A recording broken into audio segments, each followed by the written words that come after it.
पहले ना स्टील के बारे में बता देती हूँ, ठीक है। इसकी बात अगर मैं करूँ तो ये कैसी है, स्टील प्लेट, मतलब ये इसको सिर्फ इतना इतना देखो तो ये कैसी है, स्टील प्लेट है, प्लेट जैसी दिख रही है ना, पतली प्लेट जैसी दिख रही है।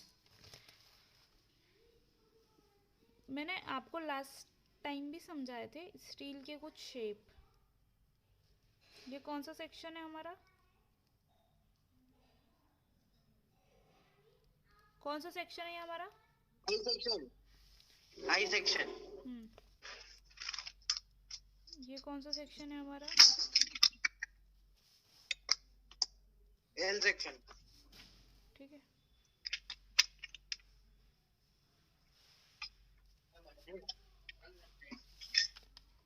सी सेक्शन, सी सेक्शन, ये टी सेक्शन, ठीक है। ये शेप है इसके, ठीक है। मतलब आई कुछ कैसा रहा होगा,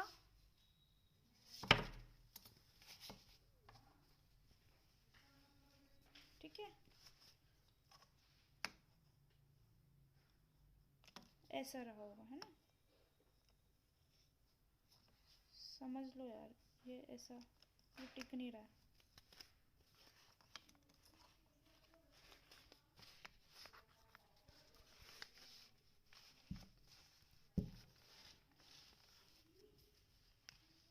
ऐसा आ ही रहा होगा, ठीक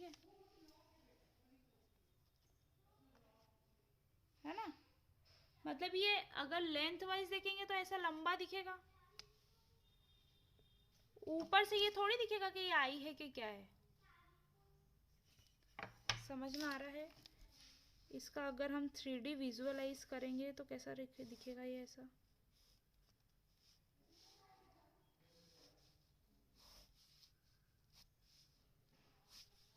ठीक है,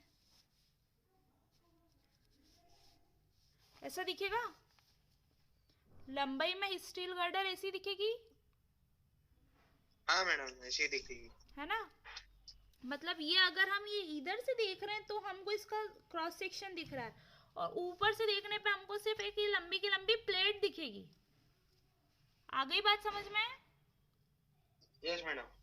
ठीक है, तो इन प्लेटों को मैंने ये आई सेक्शन को उठा करके कहाँ बिछा दिया है, ऐसा। मतलब ये एक आई सेक्शन है, ये दूसरा आई सेक्शन है, ये तीसरा आई सेक्शन, चौथा आई सेक्शन। समझ में आ रहा है? कहाँ से रही हूँ मैं, यहाँ से मेरी आंखें डाल के देख रही हूँ, तो मेरे को कैसी दिख रही है, प्लेट। या पहले 1 2 3 ऐसी बहुत सारी प्लेटें होंगी आई सेक्शन की, मतलब आई सेक्शन बहुत सारे हैं और ऐसे हमने बिछा रखे हैं ऐसे लंबाई वाइज, ठीक है। अब काटा कहाँ से मैंने, यहाँ से काटा, तो कैसे दिख रहे हैं आई सेक्शन कटे हुए, मतलब ये ऐसे बिछे होंगे ना, 3D बनाऊंगे तो ऐसे बिछे होंगे। तो ये आई सेक्शन हमारे यहाँ जमे हुए, ये 1 2 3 4 5 6 7, ये ऐसे कितने, ये सारे ऐसे जमे हुए हैं, ठीक है। फिर इसके ऊपर ये 3 कैसे जमे हुए हमारे, ये भी आई सेक्शन गर्डर्स हैं, ठीक है। ऊपर से देखने में सब हमको ऐसा दिखेगा, मतलब कुछ को मैंने ऐसा जमाया है और 3 को मैंने ऐसा जमाया। तो ये 3 तो ऐसे भैया काटा यहाँ से, तो ये तो ऐसे लंबाई वाइज दिखेंगे, तो ये लंबाई वाइज दिख रहे हैं, ठीक है, लेंथ वाइज दिख रहे हैं। और ये 2 क्यों दिख रही है, जब हम क्या करेंगे, इस आई को ना साइड से देखेंगे, मतलब ये आगे से देखने पर, ये ऊपर से देखने पर, और ये साइड से देखने पर, तो हमको क्या दिखेगी, ये ऊपर का आई का फ्लेंज और ये नीचे की आई का फ्लेंज, ठीक है। समझ आ रहा है? आ रहा है कि नहीं आ रहा है? आ रहा है मैडम। ठीक है, ये दो थोड़ा चीज थोड़ा आ रहा है मैडम। ये आयुषी यहाँ खड़ी है, ये यहाँ से देख रही है, ठीक है, यहाँ से देख रही है, तो क्या दिख रहा है इसको, ऐसा आई, ठीक है। अब ये लंबाई वाइज हमारा वो होगा ना, गर्डर होगा ना, गर्डर देखा है कि नहीं? हाँ, इस पेन को मैं ऊपर से देख रही हूँ तो ये रेक्टेंगल दिख रहा है, इस पेन को मैं आगे से देख रही हूँ तो सर्कुलर दिख रहा है, दिख रहा है आयुषी? आयुषी दिख रहा है? दिख रहा है। यहाँ से सर्कुलर दिखेगा, और इसी को तुम ऊपर से देखोगे तो कैसा दिखेगा, लंबाई के थ्रू दिखेगा। तो वही मैं बोल रही हूँ कि मैं जब यहाँ से अपनी गर्डर को देख रही हूँ तो कैसा दिख रहा है, आई, ठीक है। और जब लंबाई से देख रही हूँ तो मुझे कैसी दिखेगी, सिर्फ ये प्लेट, ठीक है। अब मैं जब साइड से देखूंगी ना बेटा, तो देखो ये थोड़ा वाइट और फिर ये येलो पार्ट और फिर ये वाइट दिख रहा है। हाँ मैडम, है ना, इसका रिफिल ऐसे दिख रहा है। तो वही चीज कि जब मैं इसको देख रही हूँ तो इसकी ये जो आई का जो ये एक्स्ट्रा हमारा ये बाहर निकला हुआ है, तो ये कैसा दिखेगा, ऐसा दिखेगा यहाँ से जब आयुषी देखेगी, ठीक है। और आयुषी जब ऊपर से देखेगी, ऊपर से नजर डाल के देखेगी, तो उसको सिर्फ सिंपल एक प्लेन दिखेगा, ठीक है।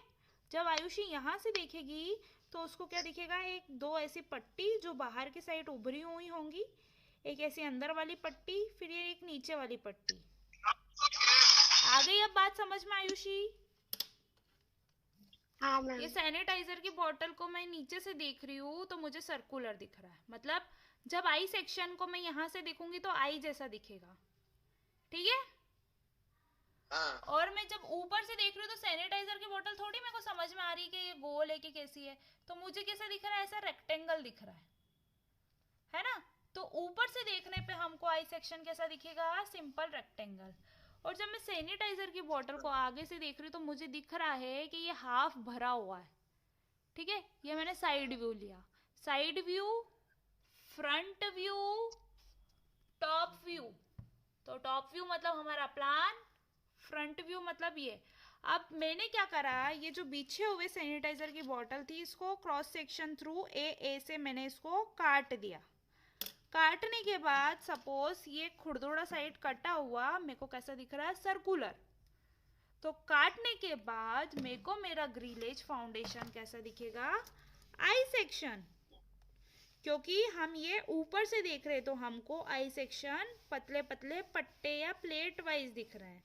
जब हमने ए के अलोंग इसको काटा और सामने से देखा तो हमको क्या दिखा, आई सेक्शन ऐसे दिखे, ठीक है। अब एक चीज ध्यान रखना, ये हमने ऐसे बिछाया था आई सेक्शन, फिर अब हमने 3 आई सेक्शन को कैसे बिछाया, ऐसे बिछाया। तो हम ऐसे बिछाएंगे तो हमको ये जो दो लाइन दिख रही है आपको, ये वाली और एक ये वाली, ये क्या है, ये इसका निकला हुआ है। अब इसी को मैं यहाँ से देखूंगी तो मुझे ये आई सेक्शन दिखेंगे ऐसे, ठीक है। ये ऐसे आई सेक्शन होंगे, समझ में आ रहा है। और ये आई सेक्शन का जो ये वाला पार्ट है मुझे ये दिख रहा है, ठीक है।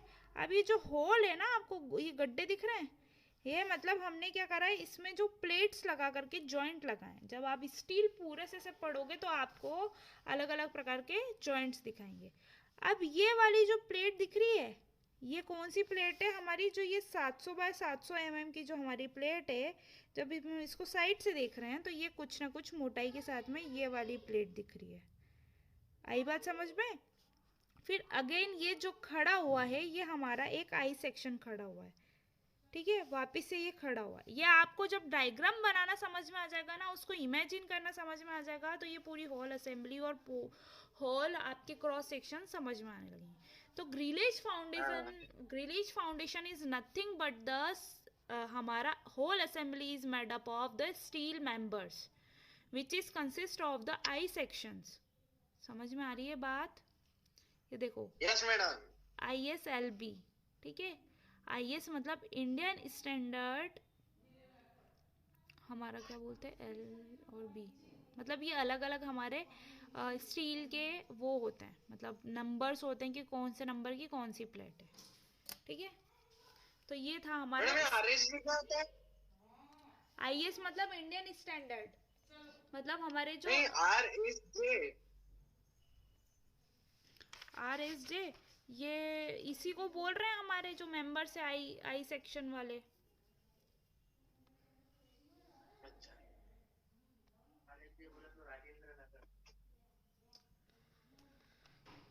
रुको एक मिनट रुको आप, है ना। हम हमारा टिम्बर ग्रिलेज फाउंडेशन हमारा क्या होता है, timber grillage foundation using the timber planks.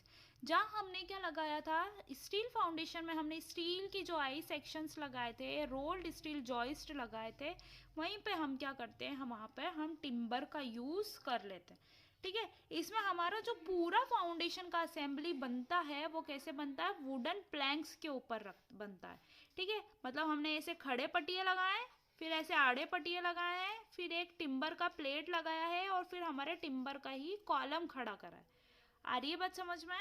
इसमें क्या करा था हमने, स्टील के हमारी वो लगाए थे, रोल्ड स्टील सेक्शन लगाए थे, आई सेक्शन, और फिर क्रॉस में स्टील सेक्शन लगाए थे, स्टील की प्लेट लगाई थी, फिर हमने क्या करा था, स्टील का कॉलम खड़ा करा था। देखो ये कॉलम खड़ा हुआ दिख रहा है।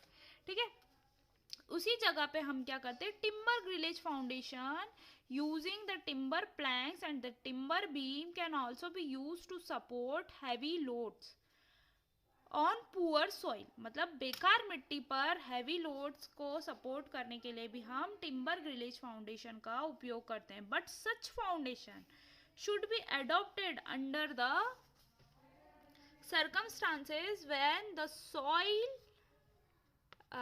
soil where is to be constructed allowed remains waterlogged।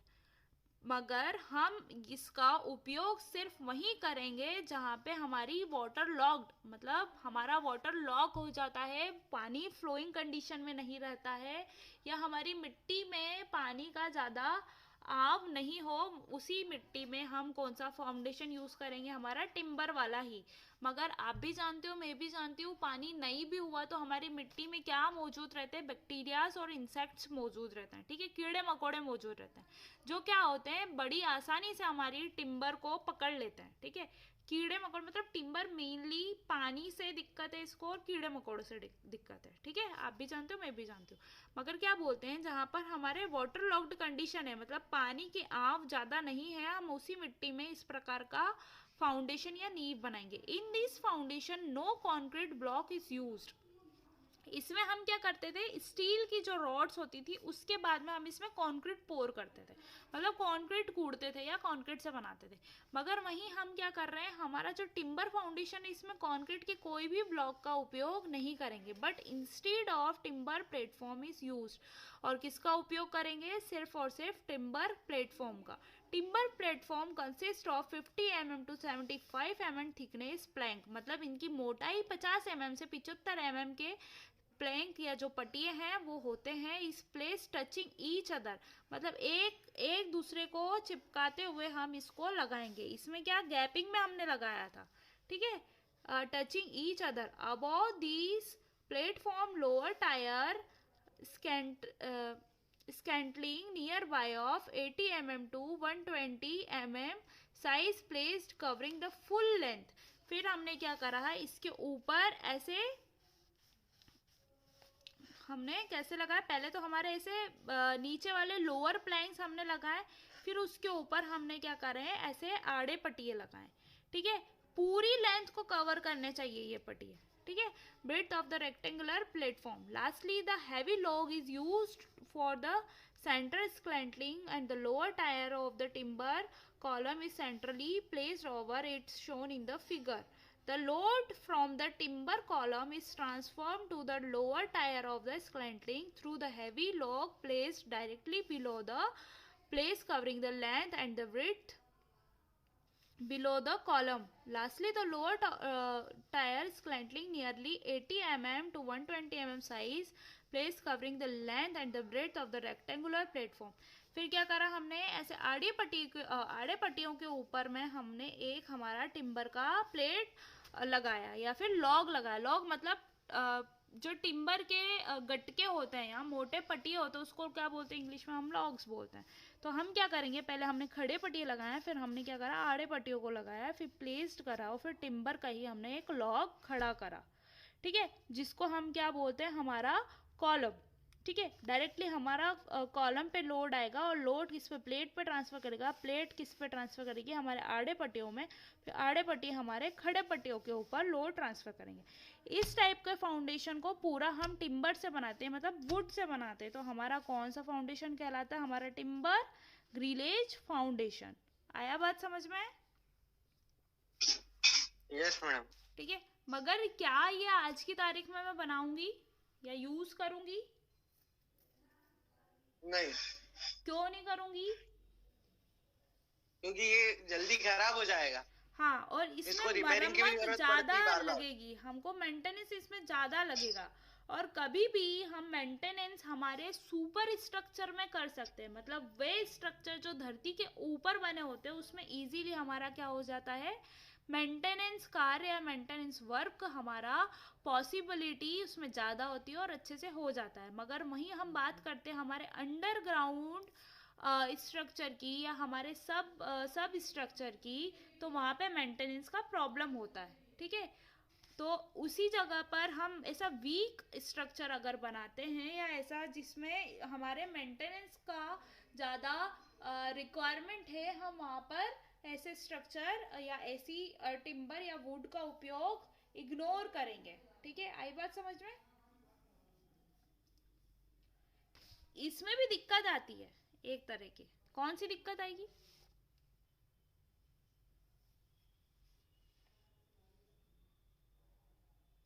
इसमें कौन सी दिक्कत आती है?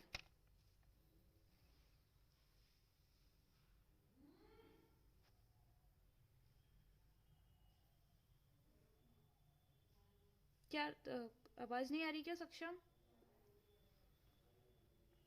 इसमें क्या हेलो। स्टील की चीजों में हमारा रस्टिंग का प्रॉब्लम आता है। ठीक है, रस्टिंग का हाँ प्रॉब्लम हमारा आता है, तो इसमें क्या करते हैं, हम कंक्रीट पोर करते हैं। कंक्रीट क्या करता है, हमारे पूरे स्टील मेंबर्स को कवर करके रखता है, और कंक्रीट में हमारे पानी या रस्टिंग का प्रॉब्लम नहीं आता है। ठीक है, तो हमारा मैडम, स्टील, पर कंक्रीट में पानी का भी तो कंटेन होता है, उसके कारण फिर उससे प्रॉब्लम नहीं नहीं आती नहीं होगी नहीं, स्टील को? आप नहीं समझ रहे हो। कंक्रीट में जो पानी का कंटेंट रहता है ना, वो सिर्फ उसकी हीट ऑफ हाइड्रेशन को ठंडा करने के लिए होता है। कंक्रीट जब पकना स्टार्ट होता है तो पूरा जो पानी रहता है वो खुद को हार्ड करने में लगा लेता है। ठीक है, और जब कंक्रीट में पानी होता है तो क्या इसमें हवा होती है क्या? रस्ट होने के नहीं। लिए, कोरोजन होने के लिए दो चीज की आवश्यकता होती है, एक तो हमारा पानी, दूसरा ऑक्सीजन। ठीक है, कभी भी अगर हमारा पानी में पड़ा हुआ लोहा है ना, तो वो रस्ट नहीं करेगा अगर पूरा पानी में डूबा हुआ है।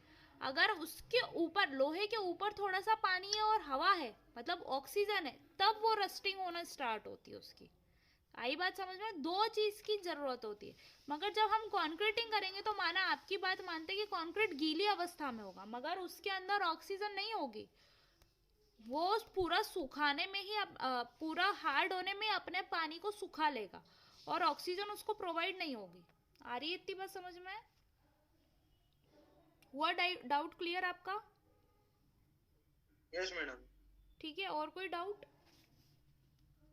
नहीं हो गया आपको ये फाउंडेशन क्लियर? अब पढ़े deep foundation. Madam, deep foundation में एक ही टाइप है क्या इसका? डीप तो था ही नहीं है, ये डीप नहीं है, ये तो ऊपर ऊपर का रहता है, ये ज्यादा डीप में थोड़ी बनाते हैं हम।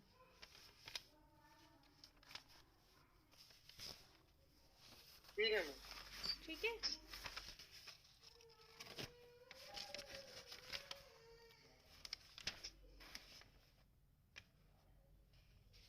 अब डीप के हम अलग अलग टाइप समझते हैं। ठीक है, डीप के अलग अलग टाइप्स होते हैं। एक होता है हमारा केसन और वेल फाउंडेशन। वेल मतलब कुआं। ठीक है, इसका हम असेंबली कैसा बनाते हैं, कुआं आपने देखा है कैसा बना होता है, अंदर से खाली, और उसकी जो वॉल्स रहती है वो कैसी रहती है, राउंडेड रहती है, मतलब मोटी रहती है उसकी जो दीवारें रहती है कुएं की। ठीक है, तो हम उस हिसाब का हमारा फाउंडेशन बनाते हैं, जिसका कैसा रहता है,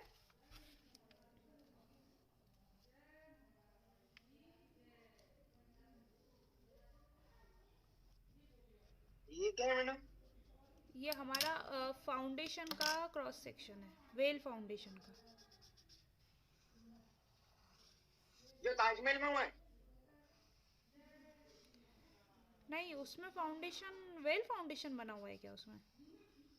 हाँ मैडम, मेरे भैया ने बताया था कि उसमें वेल फाउंडेशन यूज करा था उनने, क्योंकि वो नदी के ऊपर बना हुआ है, तो उसमें पहले कुएं खोदे, फिर उसमें पत्थर भरे, उसके बाद उसपे लकड़ियों लकड़ियों के से गट्टे, बड़े बड़े लट्ठे बिछाए थे, टिम्बर बहुत सारा, और उसके बाद उसके ऊपर उसका स्ट्रक्चर चालू करा उसने बनाना।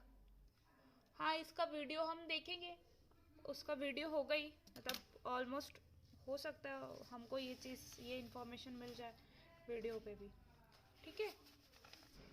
दूसरी चीज़ होती है हमारा, इसी को कैसन और वेल फाउंडेशन बोलते हैं। इस टाइप का हम वेल बनाते हैं बहुत डीप में। फिर उसके बाद हम क्या करते हैं, हमारी जो ये वॉल्स रहती है हमारी आरसीसी की रहती है, ठीक है। और पाइल फाउंडेशन होता है, अलग अलग टाइप की पाइल्स होती है, ठीक है। इस टाइप की, मतलब ये पूरी होल असेंबली के साथ अंदर जाती हैं और फिर उसके ऊपर एक कैप रहता है, ठीक है। अभी मैंने एडाप्टर बताया था, मतलब ये बहुत लंबी लंबी पाइल रहती है। इसी इसी पर हमारी मतलब एक ग्रुप ऑफ पाइल्स होता है, बहुत सारी पाइल्स लगी होती हैं और फिर ये ऐसी हमारे ग्राउंड के अंदर इंसर्ट होती है और ये हमारा बेस मिल जाता है, ठीक है। इस तरह का फाउंडेशन होता है। ये हम कहाँ देते हैं, जहाँ हमको बहुत डीप तक फाउंडेशन प्रोवाइड करना होता है या फिर हमारा लोड बहुत ज़्यादा होता है और हमारी मिट्टी की बियरिंग कैपेसिटी क्या होती है, कमज़ोर होती है, ठीक है। तो ये होता है हमारा पाइल फाउंडेशन। एक तो नॉर्मल और सिंपल पाइल होती है और पाइल भी अलग अलग टाइप की होती है। ये बियरिंग पाइल होती है। बियरिंग पाइल कौन सी पाइल होती है, जो अपने ऊपर पूरी कैपेसिटी से, पूरी क्षमता से लोड बियर करे, मतलब पूरा लोड जो आना है इन पाइल्स के ऊपर आना है, ठीक है। दूसरी होती है हमारी फ्रिक्शन पाइल। फ्रिक्शन पाइल क्या होती है कि ये मिट्टी और हमारी पाइल के बीच में दरदरापन या फ्रिक्शन को लिए हुए रहती है, ठीक है। तो ये हमारा लोड किस तरह से फ्रिक्शन के टाइप से वो करती है। अगला होता है हमारी compaction pile. When piles of the granule soil are driven to increase the bearing capacity of the weak soil, the pier are called compaction pile. क्या होती है जब, क्या हुआ टक्की?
आया समझ में?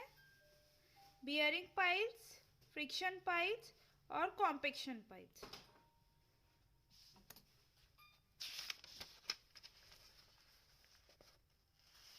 देखो फ्रिक्शन पाइल का मैं एक एग्जांपल दे रही हूँ।